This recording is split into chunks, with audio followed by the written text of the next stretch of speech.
तो आपने किसानों की बात सुनी कृषि मंत्री के हवाले से। अब मिडिल क्लास की बात करते हैं। देश की कुल आबादी में मिडिल क्लास की हिस्सेदारी करीब 30% है। माना जा रहा है कि मिडिल क्लास की खुशहाली में देश की खुशहाली है। बिल्कुल, और इस छप्पर फाड़ बजट से न केवल बचत और निवेश बढ़ेगा बल्कि विकास की रफ्तार भी बढ़ जाएगी। ये रिपोर्ट भी देखिए। ये बजट एक फोर्स मल्टीप्लायर है। ये बजट सेविंग्स को बढ़ाएगा,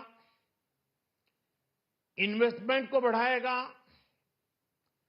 कंजम्पशन को बढ़ाएगा और ग्रोथ को भी तेजी से बढ़ाएगा। मान लीजिए कि दिल्ली वाले गुप्ता जी की सालाना आय 12 लाख रुपए है। टैक्स में मिली ऐतिहासिक छूट के बाद अब वो साल में 80,000 रुपए की सेविंग कर सकेंगे।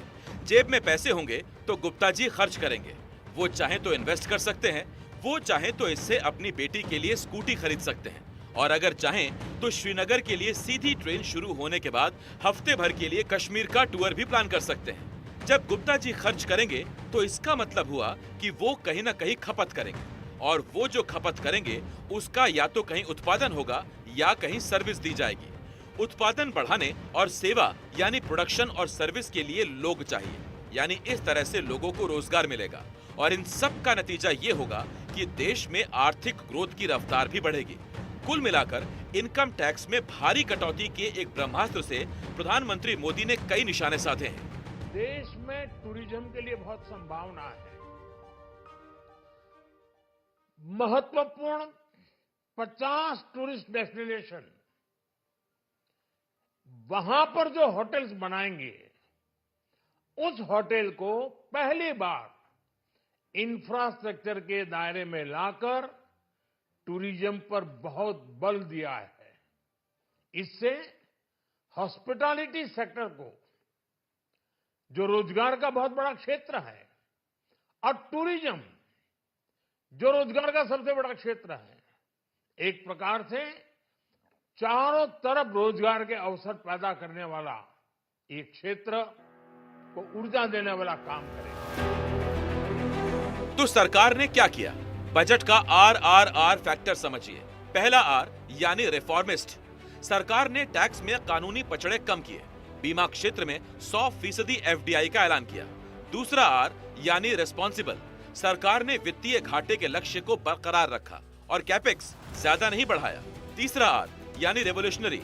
सरकार ने मिडिल क्लास को ताकत दी। अगर बजट एक महाकुंभ है तो इसमें कैसे अलग अलग सेक्टर्स का संगम देखने को मिला, इस बात को खास ग्राफिक्स के जरिए समझिए। बजट 2025 में बजट के इस महाकुंभ में विज्ञान और किसानों के संगम में क्या कुछ खास आपको देखने को मिलेगा, ये आपको विस्तार से बताते हैं। किसान और विज्ञान का जब संगम होता है तो देश के विकास की रफ्तार तेज होती है और सरकार का फोकस इस बार भी यहां पर देखने को मिला है। किसानों के लिए क्या खास है? किसानों के लिए क्रेडिट कार्ड लिमिट 3 लाख से बढ़ाकर 5 लाख कर दी गई है। उधर विज्ञान के क्षेत्र में AI पर खास तौर पर सरकार का ध्यान है और 3 AI एक्सीलेंस सेंटर बनाने की घोषणा यहां इस बार के बजट में की गई है। किसानों के लिए धन धान्य कृषि योजना है जो कि 100 जिलों से इसको जोड़ा जाएगा। उधर AI की हम बात कर रहे हैं तो AI एक्सीलेंस सेंटर्स के लिए 500 करोड़ रुपए सरकार ने यहां पर रखे हैं, यानी AI पर कितना ध्यान है इससे आप अंदाजा लगा सकते हैं। उधर धन धान्य योजना जिसका फायदा यहां पर 1,70,00,000 का लोगों को यहां पर मिलेगा, किसानों को मिलेगा। और विज्ञान के क्षेत्र में 23 IIT कॉलेजेस में यहां पर 6,500 सीटें बढ़ाई जाएंगी। तो IIT कॉलेजेस में सीटें बढ़ाई जाएंगी। उधर किसानों के लिए तमाम सुविधाएं यहां पर की गई हैं। डेयरी मछली का जो पालन करते हैं, डेयरी मछली पालन से जुड़े हुए जो किसान हैं, वहां पर 5 लाख तक का लोन उनको मिल पाएगा। उधर विज्ञान के क्षेत्र में मेडिकल कॉलेज के लिए बड़ा अनाउंसमेंट है। मेडिकल क्षेत्र में 5 साल में 75,000 सीटें बढ़ाने की योजना है। इसके लिए अनाउंसमेंट यहां पर की गई है। इसके अलावा अगर आप देखेंगे तो कॉटन के जो किसान हैं, जो कॉटन की खेती करते हैं, उनके लिए 5 साल की योजना बनाई गई है। और 2014 के बाद जो 5 IITs बने हैं वहां पर सुविधाएं बढ़ाने की भी घोषणा यहां पर की गई है। तो एक तरफ IIT की सीटें बढ़ेंगी, उधर से सुविधाएं भी साथ में बढ़ेंगी जो IIT इस वक्त मौजूद हैं, जिसके ऑप्शंस लोगों के पास हैं। उधर किसानों के लिए पूर्वी क्षेत्र में 3 यूरिया प्लांट की स्थापना की जाएगी ताकि यूरिया की आपूर्ति ठीक से हो पाए, जरूरत के हिसाब से वो उपलब्ध हो पाए। और सभी जो माध्यमिक स्कूल हैं वहां पर ब्रॉडबैंड की सुविधा होगी, तो इंटरनेट से जोड़ा जाएगा माध्यमिक स्कूलों को और बेहतर इंटरनेट के लिए ब्रॉडबैंड की सुविधा देने की यहां पर सरकार की तैयारी है उन स्कूलों को। बिहार के लिए बड़ी अनाउंसमेंट अनाउंसमेंट रही इस बार के बजट में। बिहार में मखाना जो बोर्ड है उसकी स्थापना होगी। इसके अलावा सरकारी स्कूल में यहाँ पर 50,000 अटल टिकरिंग लैब बनाई जाएंगी। तो सरकारी स्कूलों पर यानी शिक्षा पर सरकार का खासतौर पर यहाँ पर जोर है। इसके अलावा किसानों के लिए बड़ी अनाउंसमेंट्स हैं। तो किसान और शिक्षा ये दो क्षेत्र हैं जिस पर यहाँ पर वित्त मंत्री ने खासतौर पर ध्यान दिया है। बजट में जिस संगम की हम बात कर रहे हैं उसी बात को आगे बढ़ाया कोटक महिंद्रा के एमडी नीलेश शाह ने। जैसा आपने बताया, एक महाकुंभ प्रयागराज में चल रहा है, वहां पे त्रिवेणी संगम है। इस बजट में भी त्रिवेणी संगम हुआ। पहली उम्मीद थी कि आपने पिछले साल फिस्कल प्रूडेंस की बात करी तो उसके ऊपर आगे चलते रहे। इस साल के फिस्कल डेफिसिट और अगले साल के फिस्कल डेफिसिट उम्मीद से कम हुई और आने वाले 6 सालों के लिए हमने डेट टू जीडीपी रेशो कम होता करेंगे उसकी आशा लगाई। तो ये पहला अच्छा काम हुआ। दूसरी चीज थी अर्बन कंजम्पशन को बढ़ावा देना, मिडिल क्लास को सपोर्ट करना। जो 12 लाख रुपए की इनकम तक की टैक्स छूट मिली है उससे अर्बन कंजम्पशन को फायदा मिलेगा। इस स्लैब में जो है उनकी रोटी कपड़ा मकान तो सिक्योर्ड है, तो जाहिर है कि अब नया पैसा वो एंटरटेनमेंट, एजुकेशन, हेल्थ केयर और कंज्यूमर ड्यूरेबल पे खर्चा करेंगे। तीसरी चीज थी कि प्राइवेट कैपेक्स थोड़ा बैकफुट पे खेल रहा है, तो सरकार कैपेक्स के ऊपर लीड ले। Between central, state and PSU जो टोटल कैपेक्स इंक्रीज हुआ है वो तकरीबन 17% के आसपास होगा।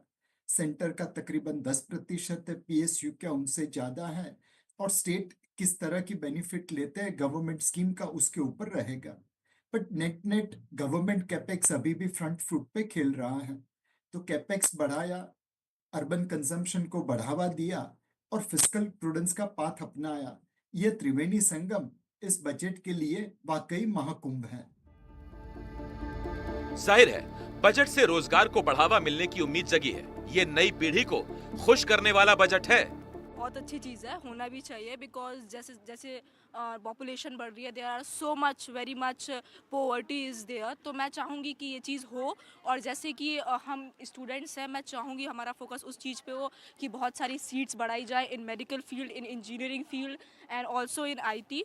तो मैं चाहूँगी ये बहुत अच्छा डिसीजन है और इस चीज़ पे आगे उनको सोचना चाहिए। Thank you. एआई एजुकेशन पर सरकार 5,000 करोड़ रुपए खर्च करेगी इस बार। क्या लगता है, एआई की महत्ता बहुत ज़्यादा हो गई है या क्या लगता है, आप क्या सोचते हैं? जी सर, एआई का ज़माना है आजकल हमारे पूरे जनरेशन्स में, तो इसलिए हम चाहते हैं कि टेक्नोलॉजी में हम लोग आगे बढ़ें और हमें जितने भी प्रिविलेज हो सकते हैं वो सब प्रोवाइड किया जाए सरकार की तरफ से, जिससे हम आगे बढ़ सकें सर। Thank you sir.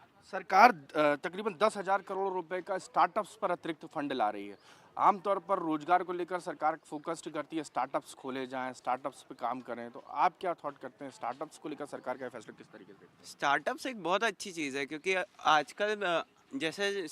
आजकल इंडिया में इतनी अभी कंपनीज हैं नहीं, बट हम चाह रहे हैं कि जो हमारी जनरेशन है वो बहुत यंग आइडियाज़ के साथ है।